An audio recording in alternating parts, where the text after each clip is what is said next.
నమస్తే, welcome to 99 TV. Liquor కేసులో మిథున్ రెడ్డి తర్వాత ఎవరు అరెస్ట్ కాబోతున్నారు?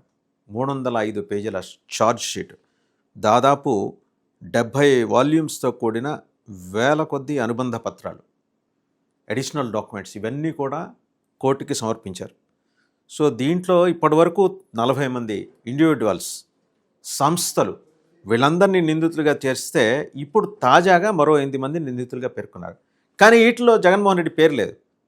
ఉద్దేశపూర్వకంగా ఆపారు. ఎందుకంటే there is another charge sheet, additional charge sheet మళ్ళీ ఉండొచ్చు షార్ట్లీ. అందులో ఖచ్చితంగా జగన్మోహన్ రెడ్డి పేరు ఉంటుంది. దానికి తగ్గ ఆధారాలు అండ్ ప్రాపర్ ఎవిడెన్స్ సేకరించుకొని మరీ రంగంలోకి దిగుతుంది ప్రభుత్వం. సో జగన్మోహన్ రెడ్డి గారి కులాసగా కూర్చోవడానికేమీ అవకాశం లేదు. ఆయనకి సినిమా ఖచ్చితంగా కనిపించబోతోంది. ఎందుకంటే వాళ్ళు చేసినట్టు హడావుడిగా ఊరు పేరు లేని కేసులో చంద్రబాబు నాయుడు గారిని తీసుకెళ్లి రాజమండ్రి జైల్లో కూర్చోబెట్టి 53 రోజులు చేసిన తమాషా కాదు ఇది ఇక్కడ జరిగేది. ప్రాపర్ ఎవిడెన్స్ తోటి మొత్తం పక్కా ఆధారాలు అండ్ పకడ్బందీ వ్యవస్థతో కూడిన ఛార్జ్ షీట్ రాబోతోంది. ఇప్పటికే మొత్తం 16 మంది మీద అభియోగాలు మోపారు. అందులో వాళ్ళ పేర్లు ఒక్కొక్కరే చదివితే వరుస అరెస్టులు చూస్తే కనుక రిటైర్డ్ ఐఏఎస్ ధనుంజయ రెడ్డి గారు, భారతీ సిమెంట్స్ డైరెక్టర్ గోవిందప్ప బాలాజీ, అలాగే జగన్మోహన్ రెడ్డి గారు ఓఎస్డి కృష్ణమోహన్ రెడ్డి గారు, ఈయన రిటైర్డ్ ఆర్డీఓ, ఇంకా వైఎస్ఆర్సీపీ నాయకుడు మాజీ MLA Chevireddy Bhaskar Reddy, SPY distilleries former director Sajjala Sridhar Reddy, Raj కేస్ రెడ్డి, ఇతను చాలా కీలకమైన వ్యక్తి. ఫస్ట్ విజయసాయిరెడ్డి గారు సగం ఉద్యోగం సిఐడి చేయాల్సిన సగం ఉద్యోగం ఈయన చేశాడు. ఆయన వల్లే ఇవన్నీ కూడా ఎస్టాబ్లిష్ అవుతూ వచ్చినాయి. కేసిరెడ్డి అంచర్లు బూనేటి చాణిక్య, పైలా దిలీప్, చెవిరెడ్డి భాస్కర్ రెడ్డి స్నేహితుడు వెంకటేష్ నాయుడు, పిఏలు నవీన్ కృష్ణ, బాలాజీ యాదవ్, వీళ్ళని అరెస్ట్ చేశారు. ఇంకా మిగిలింది ఎవరు? ఒక జగన్మోహన్ రెడ్డి ఒక్కరే మిగిలారు ఇందులో. సో మరి ఆయన అరెస్ట్ చేయాలంటే అనవసరంగా అరెస్ట్ చేసి ఇష్యూని పెద్ద చేసి ఇప్పటికే ఆయన జనంలోకి వెళ్ళి నానా గలాభా సృష్టిస్తున్నాడు కదా, అనవసరంగా అయిపోవటం ఎందుకు అనే ఆలోచనతో ఏంటంటే ప్రభుత్వం కొంచెం స్లో డౌన్ చేసింది. సరే, ఇప్పుడు మిథున్ రెడ్డిని సిట్ అరెస్ట్ చేసిన తర్వాత జరిగిన పరిణామాలు ఒకసారి మనం చూస్తే హైకోర్టు, సుప్రీంకోర్టు రెండిట్లోనూ ఆయనకి యాంటిసిపేటరీ బెయిల్ డినై అయింది. దాంతో ఆయన్ని సిట్ విచారణకు పిలిచింది, నోటీసులు ఇచ్చి పిలిచింది, ఆ తర్వాత అరెస్ట్ చేసింది.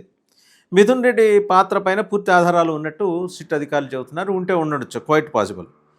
అయితే ఇప్పుడు ఈ తర్వాత లిస్టులో ఎవరున్నారు, ఇది ఇప్పుడు ప్రధానంగా చర్చగా మారింది. ఎందుకంటే ఇప్పుడు నారాయణ స్వామికి, మాజీ మంత్రి నారాయణ స్వామికి కూడా సిట్ నోటీసులు ఇచ్చారు. ఎందుకంటే ఈయన నాలెడ్జ్లో ఉండి జరగాల్సింది మిథున్ రెడ్డి నివాసంలో ఏది లిక్కర్ పాలసీ ఫైనలైజేషన్ ఎట్లా జరుగుతుంది, ఇది ఏ రకంగా చూసినా సమర్థనీయం కాని అంశం. అంటే ఎడాపెడా చేసేసుకున్నారు. మనం ప్రభుత్వంలో ఉన్నాం, మనం 151 మనం ఏం చేసినా చెల్లుతుందనే ఒక విపరీత పెడధోరణి వాళ్ళని ఇక్కడ దాకా తీసుకొచ్చింది.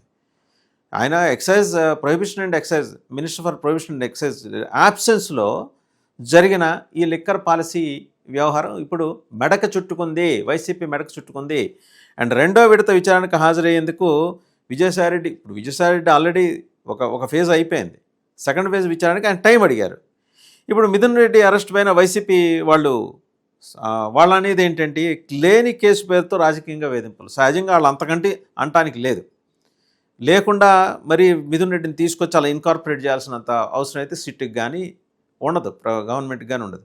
ఎక్కడో ఒక చోట ఎంతో కొంత ఆధారాలు లేకుండా వాళ్ళైతే ఈయన ఇన్వాల్వ్ చేసే ఇప్పటికి బోల్డ్ అన్నిసార్లు లేదు అంటున్నారు. లేనప్పుడు ఎందుకు హడావుడి పడి హైకోర్టుకి, సుప్రీంకోర్టుకి వెళ్ళి యాంటిసిపేటరీ బెయిల్ కోసం ప్రయత్నం చేస్తుంది? ఒకటి. ఇప్పుడు ఈ కేసు కీలక దశకు చేరుకుంది. తర్వాత వరుసగా విచారణలు అవుతాయి, అరెస్టులు కూడా కొన్ని జరగచ్చు. తర్వాత ఛార్జ్ షీట్లో పేర్కొనే అంశాలు ఏంటి, ఏ నిందితుల గురించి ప్రస్తావన ఉంటుంది, దీని మీద అయితే పొలిటికల్ సర్కిల్స్లో చాలా గట్టిగా చర్చ నడుస్తుంది. సరే, ఇది ఇప్పటివరకు జరిగిన ఆపరేషనల్ ప్రొసీజర్. ఎవరు ఉండబోతున్నారు నెక్స్ట్ ఛార్జ్ షీట్లో, అడిషనల్ ఛార్జ్ షీట్లో? జగన్మోహన్ రెడ్డికి అత్యంత సన్నిహితులైన 2 మిత్రులు ఉండబోతున్నారు ఆయనకి. ఆ 2 మిత్రులు నేరుగా ఎప్పుడూ రాజకీయాల్లో లేరు, నేరుగా జగన్మోహన్ రెడ్డి పరిపాలనా కాలంలో ఎక్కడ కనపడలా. వాళ్ళెవరు? వాళ్ళలో ఒక ఆయన సౌత్ ఆఫ్రికాలో బిజినెస్ వ్యవహారాలు చూసుకుంటున్నారట. ఆయనకంటూ సొంత బిజినెస్ ఉంది. ఇంకొక ఆయన విదేశాల్లో ఉంటారు, ఎక్కడ ఉంటారనేది తెలియదు. మొత్తానికి ఏంటంటే సిట్ చాలా భూతద్దం వేసి గాలిస్తోంది వాళ్ళని. ఆల్రెడీ ఒక ఇన్ఫర్మేషన్ అంటే they are already taken in to custody and private interrogation is being executed. అది జరుగుతూ ఉంది.